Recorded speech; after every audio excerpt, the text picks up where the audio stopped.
a hora da palavra.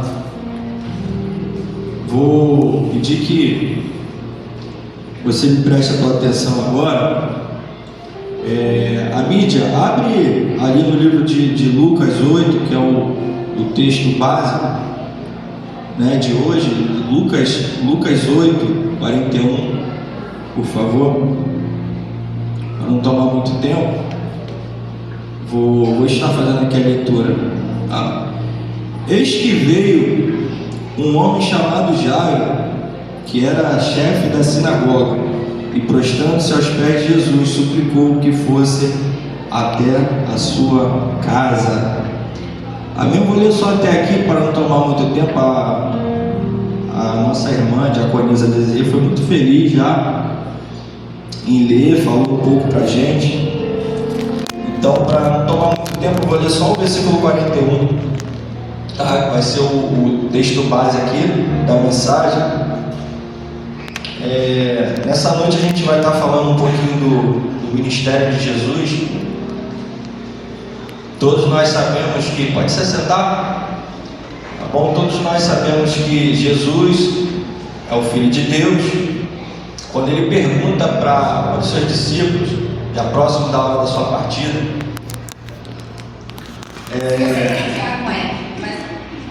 a Bíblia vai dizer que Pedro logo se levanta e fala: Senhor, tu és o Cristo, o Filho do Deus vivo. E Jesus vai dizer para Pedro: não foi carne e nem sangue que te revelou, mas o Pai que está no céu. Todos nós sabemos que Jesus, ele veio para remir o seu sangue e nos livrar da morte eterna. Ele veio como uma ponte para que nós pudéssemos acessar de novo o Pai. Aquilo que o pecado havia quebrado, Jesus ele veio reconstruindo. E nesse texto, mais precisamente, nós vamos ver Jesus em mais um dos seus milagres, ele ressuscitando a filha de um homem importantíssimo em sua época, um homem relevante, um homem de destaque.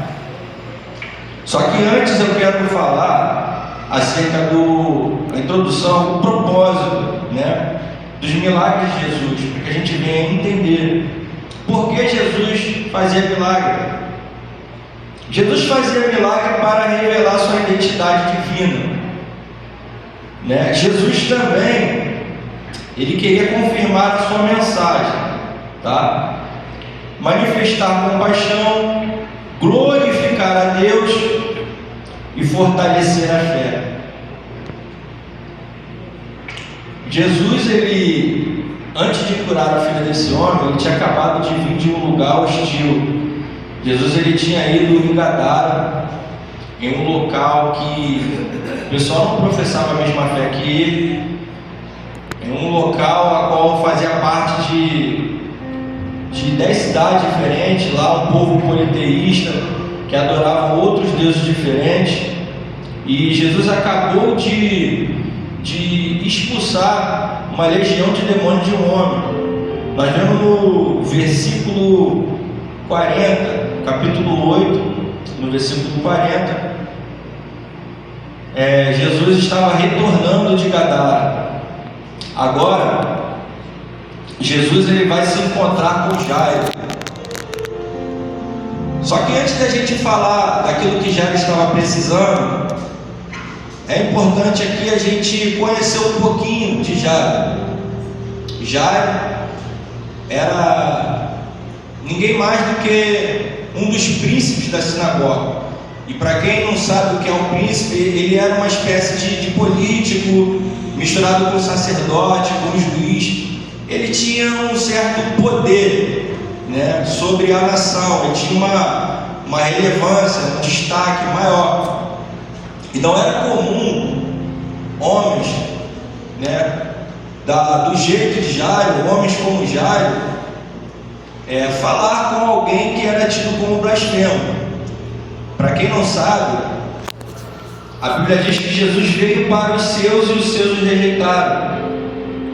Aqueles a qual Jesus ele veio, que eram os judeus, eram os mesmos que chamavam ele de blasfemo, não acreditavam no seu ministério,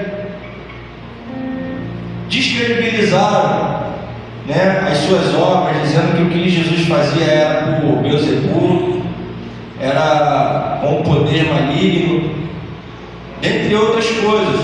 E por isso não era comum alguém como Jairo se prostrar aos pés de Jesus.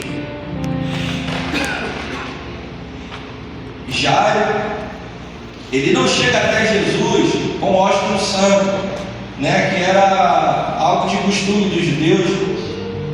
Jesus, ele não chega, Jairo não chega derramando bálsamo, Jairo ele não faz nenhum ritual, ele já chega se prostrando, ele já chega descendo, se humilhando na presença de Jesus. E isso me chamou muita atenção, porque, como eu disse, não era comum, ainda mais para alguém tão importante como Jairo na sua época. Jairo estava ali colocando em risco a sua reputação. Nós sabemos que Caifás, Anás, que eram sacerdotes e sumos sacerdotes, eles tinham Jesus como um falso profeta, alguém que veio para, bagunçar a religião, um homem que veio para fazer uma seita. E por isso Jairo estava correndo risco ali. Só que o que me chama a atenção é que ele não olhou para a dificuldade, ele não olhou para as barreiras, ele somente se prostrou. E aqui nós já podemos tirar uma lição, que talvez você está passando por algum problema na sua vida, você está com alguma necessidade dentro da sua casa, dentro do seu trabalho, na sua família, talvez ao seu esposo ou sua esposa, e de repente você já tentou de todas as formas e você não está conseguindo resolver esse problema. Eu tenho algo a lhe dizer, que existe um caminho. E que caminho é esse, Jonathan? É o mesmo caminho que Jairo trilhou. É o caminho da humilhação, é o caminho da prostração aos pés de Jesus. Sabe por quê? Porque o lugar mais alto que alguém pode chegar é aos pés de Jesus. Nós vemos em Mateus 23, Jesus dando uma série de lições ao seu povo e condenando as práticas dos fariseus, dizendo acerca do fermento dos fariseus, de tudo aquilo de errado que eles cometiam, de todas aquelas práticas religiosas que eles cometiam.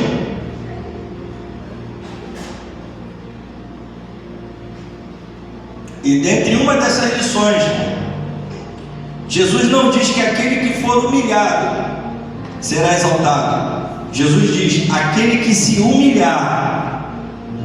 Eu vou repetir, porque de repente você não entendeu. Acho que não tem ninguém precisando de um milagre de Jesus aqui. Olha o que Jesus diz: não é você ser humilhado, mas você se humilhar. Ou seja, depende exclusivamente de nós. Tem coisas que nós só vamos alcançar na presença de Deus se a gente se levantar e, assim como Jairo, tomarmos uma atitude. E que atitude é essa? A atitude da humilhação, a atitude da aprovação. Porque muitas pessoas estão sustentadas naquilo que elas podem fazer, na força do seu braço, talvez no seu poder aquisitivo, na sua influência, na sua inteligência. Mas nessa noite o Espírito Santo veio nos trazer um outro caminho. E que caminho é esse, Jonathan? O caminho da humilhação. Eu quero te dizer que ainda tem jeito para esse problema. Para você que de repente chegou aqui precisando de uma ação de Jesus, eu quero te dizer: se você quer ser exaltado, se você quer ver o agir de Deus, experimenta se humilhar na presença de Deus, experimenta descer, experimenta se despir do teu ego, se despir de você mesmo, rasgar as suas vestes, como Davi fez ali, quando trouxe a arca para Jerusalém, e se humilhar verdadeiramente na presença de Jesus. Porque eu creio que assim o teu milagre vai acontecer. Jairo, ele se humilha na presença de Jesus. E nós vamos ver Jesus agora agindo sobre a vida dele. Ele falou: eu decidi, eu vou te ajudar, eu vou até a tua casa. E Jairo começa a cair, Jesus começa a caminhar com Jairo. Jesus está indo a caminho da casa de Jairo. Só que enquanto eles estão caminhando, algo inusitado vai acontecer. A Bíblia diz que uma multidão apertava eles, uma multidão gigantesca estava ao redor deles, espremendo eles, porque era normal, aqueles que eram da fé sabiam que Jesus tinha poder para fazer muitas coisas. Muitos seguiam Jesus por aquilo que Jesus era, o Cristo, o Messias, a Mashiach. Mas da mesma forma, muitos queriam seguir Jesus, queriam estar do lado de Jesus por aquilo que ele podia proporcionar. Então a Bíblia diz que aonde Jesus andava, ele arrastava multidões. Aonde Jesus estava, as pessoas queriam tocar, as pessoas queriam espremê-lo, as pessoas queriam suprir as suas necessidades. E dentre uma dessas multidões, agora a Bíblia vai dar luz a uma mulher.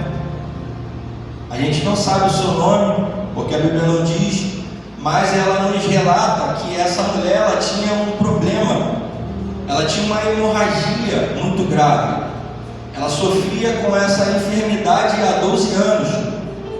E nós vemos que quando essa mulher, ela vê que Jesus está passando, ela vê uma oportunidade de mudar a sua vida, de transformar a sua vida por completo. A Bíblia diz que ela sofria 12 anos e ela já tinha procurado os médicos, gastado seu dinheiro com os médicos, e ninguém conseguia ajudá-la. Só que, para felicidade dela, naquele dia, Jesus estava passando na sua frente. Aí a Bíblia diz que essa mulher, corajosamente, porque ali ela estava correndo perigo, ela não poderia estar ali no meio da sociedade, do lado daquelas pessoas, porque quem sofria daquele mal que ela tinha era obrigado a viver à margem da sociedade, afastado, ou afastada. Os leprosos tinham uma lei mosaica que os leprosos também, tinha alguns certos tipos de doença que as pessoas eram obrigadas a viver afastadas dos demais, afastadas dos seus familiares. E por esta causa, essa mulher não poderia estar ali do lado dessa multidão. Mas, como eu disse, corajosamente, ela viu uma oportunidade de mudar a vida dela. E a Bíblia diz que ela vai andando até o ponto dela se abaixar para poder tentar tocar em Jesus. E quando ela consegue tocar em Jesus, a Bíblia diz que aquela mulher, ela é curada.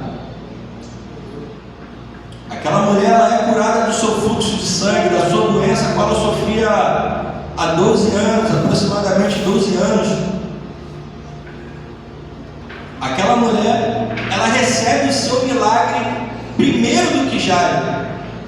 Olha só que coisa interessante. Quem é que estava levando Jairo para casa? Quem é que se prostrou primeiro aos pés de Jesus? E quem recebeu o milagre primeiro? Não tem alguma coisa contraditória aqui? Que pela ordem dos fatos, a gente olhando pela nossa ótica humana, quem merecia primeiro receber o milagre era Jairo, correto? Só que aquela mulher, ela fura a fila, ela transpõe a barreira e ela consegue receber algo de Jesus antes do que Jairo. Era por causa de Jairo que Jesus estava passando no caminho daquela mulher. Jesus de repente poderia ter ido para tantos outros lugares, mas por Jairo chamar Jesus para a sua casa, Jesus agora vai passar e vai cruzar o destino daquela mulher. E o que me chama a atenção é que essa mulher, ela recebe o milagre dela primeiro do que Jairo. Só que nós vemos que Jairo que chamou Jesus para ir na casa dele.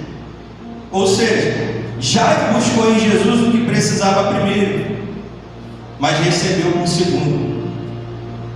Com quantas pessoas não acontece isso na presença de Deus? Às vezes você está buscando um casamento, você de repente veio para a igreja hoje e você de repente não vai sair daqui com a sua bênção, mas alguém que chegou depois do que você vai ser abençoado, como essa mulher foi. E a pergunta é: o que eu e você iremos fazer diante dessa situação? Será que a gente se alegra? Será que a gente vai ficar feliz com a vitória dos nossos irmãos? Porque a Bíblia diz que nós temos que chorar com os que choram, mas também nós temos que nos alegrar com os que se alegram. Quantas pessoas que se entristecem com a vitória do irmão, que ficam com inveja, que sentem raiva, que alimentam sentimentos negativos dentro dele. Mas eu creio que hoje aqui tem pessoas como Jairo, que de repente não foi abençoado primeiro, porque de repente até merecia ser abençoado antes, mas não vai se importar, porque o importante é que nós temos Jesus do nosso lado, como Jairo tinha. Jairo ainda não tinha recebido o seu milagre, mas pensa comigo, para que você vai se importar com o seu milagre? Você tem o dono do milagre do teu lado. Jairo não recebeu o milagre primeiro que ela, mas ela estava com aquele que gera milagre. Jairo estava com Jesus. Quando algumas pessoas entenderem isso, que ter Jesus é melhor do que ter qualquer milagre, é melhor do que ter qualquer ouro, é melhor do que ter qualquer cargo, é melhor do que ter qualquer coisa que essa terra pode nos proporcionar, as pessoas ou nós iremos entender que não precisamos nos aquietar, porque a gente tem tudo que a gente precisa, e esse é Jesus.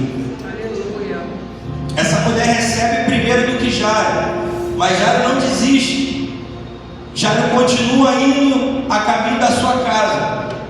E quando ele estava indo a caminho da sua casa, a Bíblia diz que veio uma outra pessoa, assim como ele, também importante, um dos seus da sinagoga.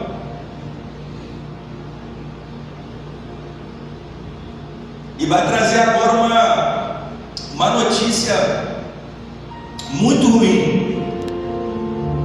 Vai trazer uma notícia de morte. Vai trazer uma notícia que eu imagino que quando Jairo ouviu, o semblante dele descaiu na hora.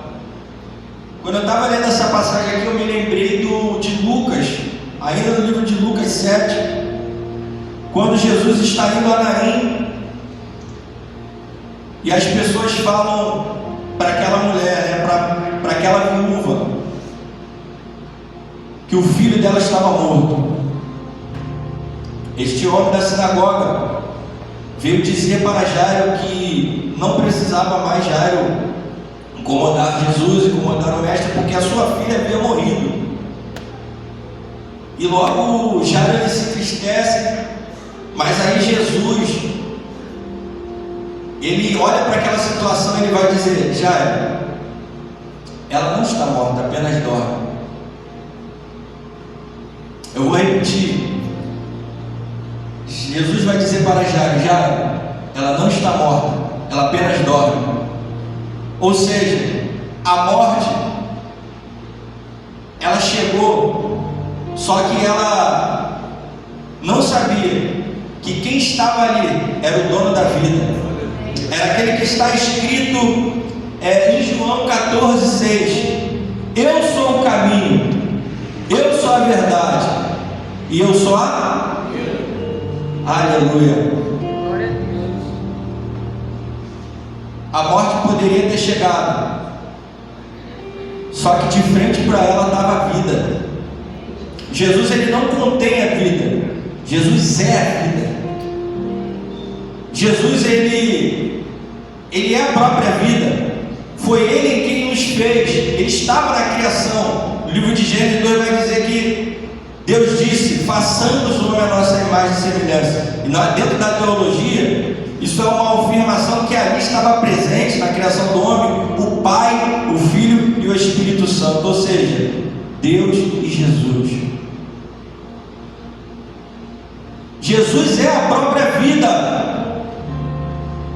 Aí Jesus vai dizer para ele: olha só, não temas. Sabe por quê? Ela não está morta, apenas dorme. Ou seja, nem toda situação é para a morte. Sabe por quê? Porque é na presença de Jesus, irmão. Eu tenho algo para dizer para você que chegou aqui nessa noite. De repente a tua situação, ela chegou ao fim. Você chegou ao fundo do poço. Talvez você esteja sorrindo, mas só Deus sabe como está o teu coração e como você chegou aqui nessa noite. Mas eu tenho algo para te dizer. De repente, para a gente, para o homem, para o médico, para aquela pessoa que trouxe uma notícia ruim para você hoje, ou ao decorrer dessa semana, já não tem mais jeito. Mas eu quero dizer para você, aqui nessa noite, debaixo da autoridade da palavra de Jesus, o Senhor da vida está aqui nessa noite. E Ele veio para trazer esperança para o teu coração. Crê somente. Sabe por quê? Porque se tu creres, verás a glória de Deus.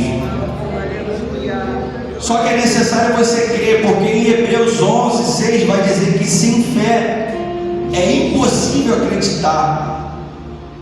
A primeira pessoa que tem que acreditar no teu milagre é você. Nós vemos várias pessoas recebendo milagre pela fé dela. Jesus falou: vai, a tua fé te salvou. Você recebeu porque você creu. Então o Espírito Santo está me trazendo aqui nessa noite para motivar a tua fé. Porque de repente você está vivendo dia de luto, dia de deserto. De repente a sua vida está dando tudo errado e você já não sabe mais o que fazer. Senhor, eu estou no final da linha, estou no fundo do poço. Tem uma luz no fim do túnel para você aqui nessa noite. Jesus chegou. Ele é varão de guerra, Ele é poderoso. Ele manda eu te dizer que há esperança para a árvore que foi cortada. No livro de Jó vai dizer que há esperança para a árvore que foi cortada. Livro de Salmos: o choro pode durar uma noite, mas a alegria ela vem ao amanhecer. De repente, para o médico já não tem mais jeito, para o teu vizinho, a tua filha, o teu filho já não tem mais jeito. Você já tentou 1, 2, 3 vezes e você está dizendo: Senhor, eu não vejo mais solução. Deus me trouxe aqui para te dizer nessa noite: há solução para você. Jesus chegou no teu problema, Jesus chegou na tua vida. Hoje é o dia que Jesus vai entrar na tua casa, vai mudar o quadro, vai mudar a situação, aquele problema, aquela necessidade que você tanto almeja. Jesus pode fazer um milagre hoje. A tua vitória pode chegar hoje, mas é necessário você sair daqui crendo, é necessário você acreditar. Porque ninguém que recebeu a fé, recebeu sem acreditar. Foi necessário aquelas pessoas que receberam algo de Jesus acreditar.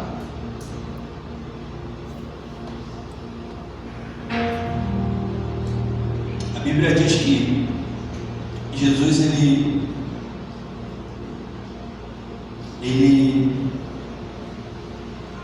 entra naquela casa e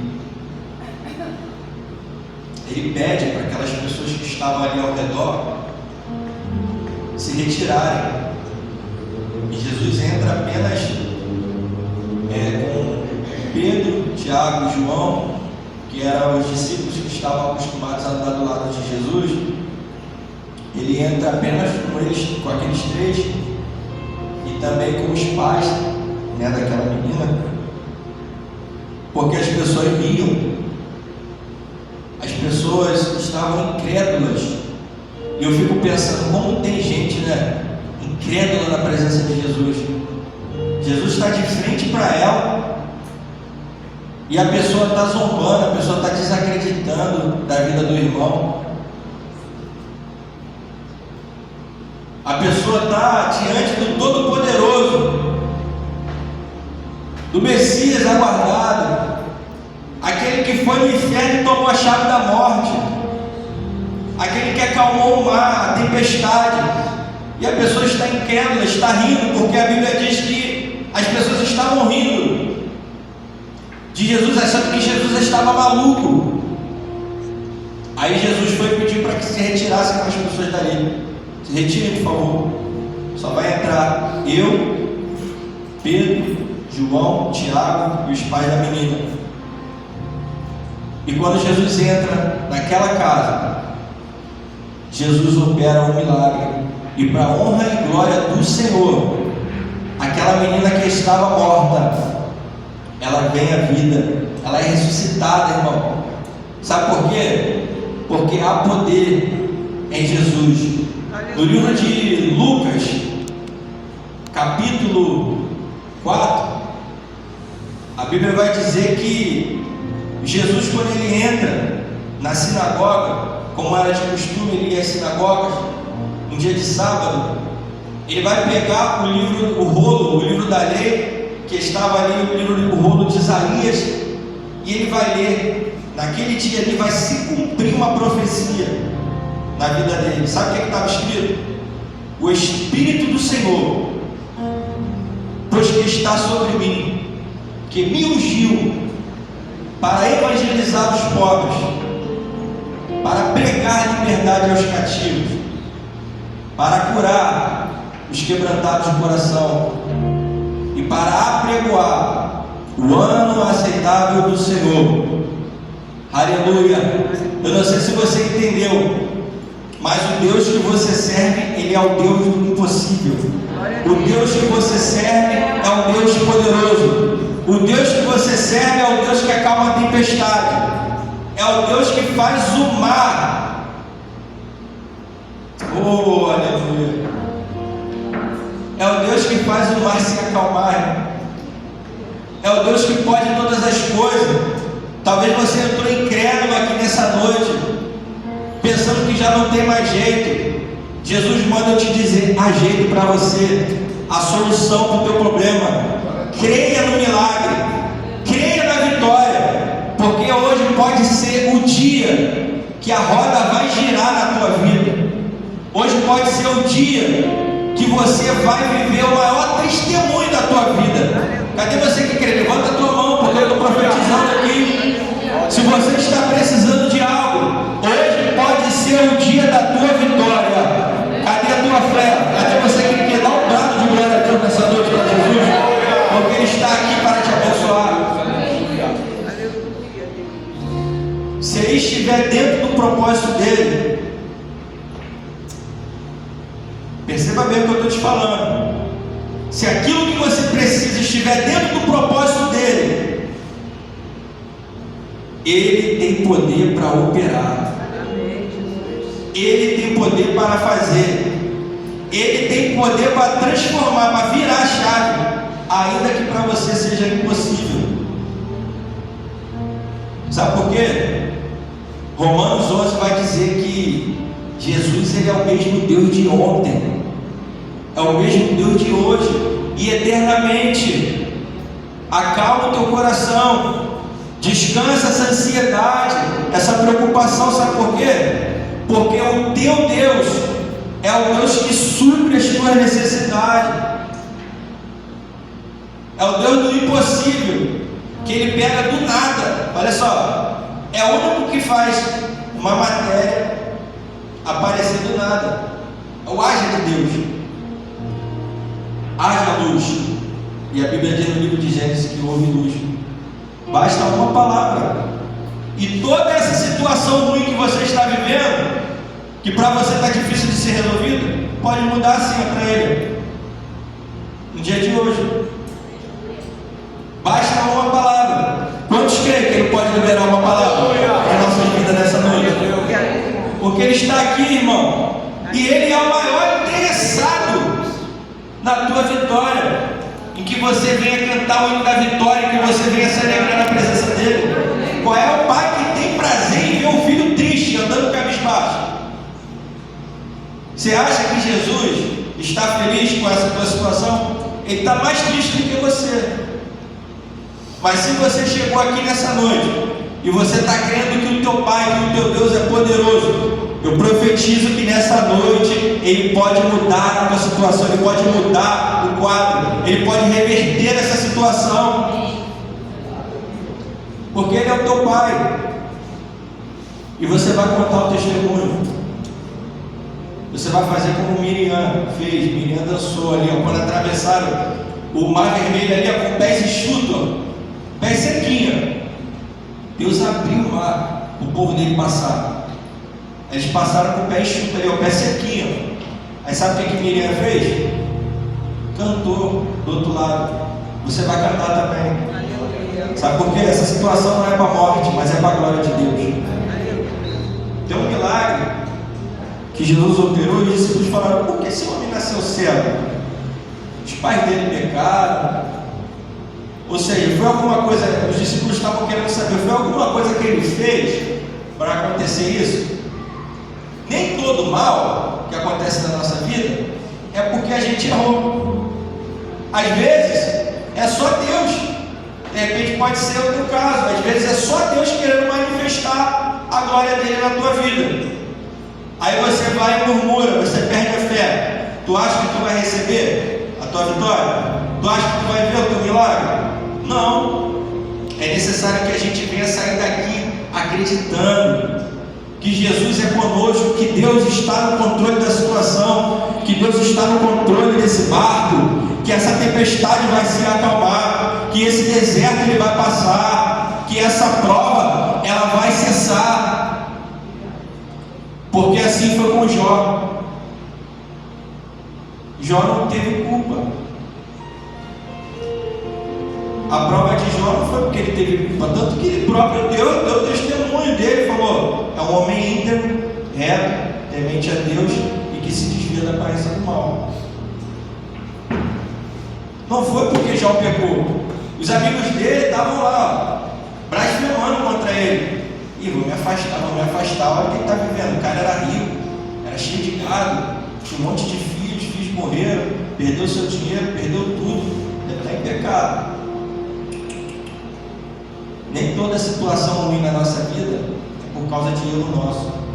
Às vezes, pode ser Deus querendo manifestar a glória dele, como ele falou para os seus discípulos: nem esse cego pecou, nem os seus pais pecaram, mas isso que houve, que aconteceu com ele, foi para que o Pai viesse manifestar a glória dele através da vida dele. E eu profetizo que Deus vai mudar essa situação na tua vida, que Deus vai glorificar o nome dele, e lá no teu trabalho vão saber que Deus é contigo, que Deus é da tua vida, na tua família vão saber que tudo isso que você está passando foi um processo, que é propósito de Deus, que sempre esteve no controle de Deus, e que Deus só queria manifestar a glória dele na tua vida porque ele é contigo, no teu casamento, na tua rua, aonde você pisar a planta dos teus pés. Eu quero profetizar nessa noite que vão ver a glória de Deus se manifestando na tua vida, meu irmão,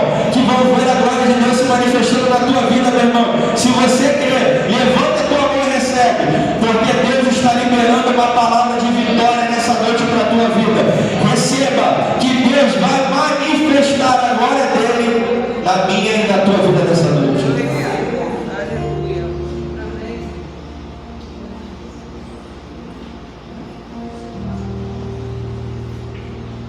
Vitor, bota para mim versículo 43, a gente já vai finalizar. Hoje vamos embora mais cedo. 43. Não, 44, por favor.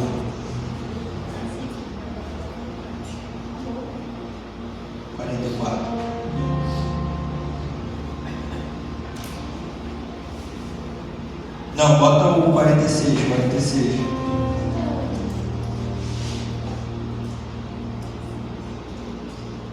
Deixa eu ver aqui, peraí. Bota o 48 48, aquele que Jesus libera uma palavra, filha, a sua fé salvou. Não, 50, deu 50. Mas Jesus nos disse: não tenha medo, apenas crer, e ela será salva. Amém? Aqui eu finalizo, é o 50 mesmo. Olha o que Jesus vai dizer. Mas Jesus, ouvindo isto, lhe disse: não tenha medo, apenas creia, e ela será salva.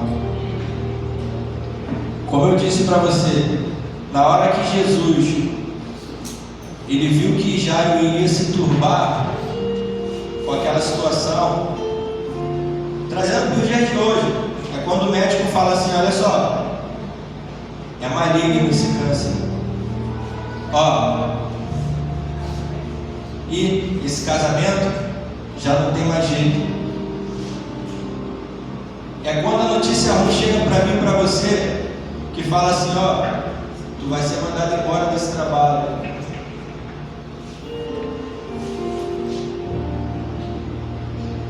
Aí Jesus manda eu te dizer: não tenha medo, apenas creia, e o teu milagre vai acontecer. Jesus me trouxe aqui para dizer para alguém hoje isso, porque de repente você precisava ouvir isso, a tua fé tinha desfalecido. Porque só você e Deus sabe. Às vezes a gente chega aqui na porta da igreja, a gente tem vergonha mesmo, a gente é ser humano, de abrir o nosso coração para alguém. Só que o meu Deus e o teu Deus é aquele que esquadrinha o coração, ele sonda a mente, ele sabe do que você precisa, ele sabe do que eu preciso, e ele manda eu te dizer, assim como ele disse para Jairo: não tenha medo, apenas creia, e o milagre vai acontecer na tua vida. Amém? Amém. Se coloca de pé.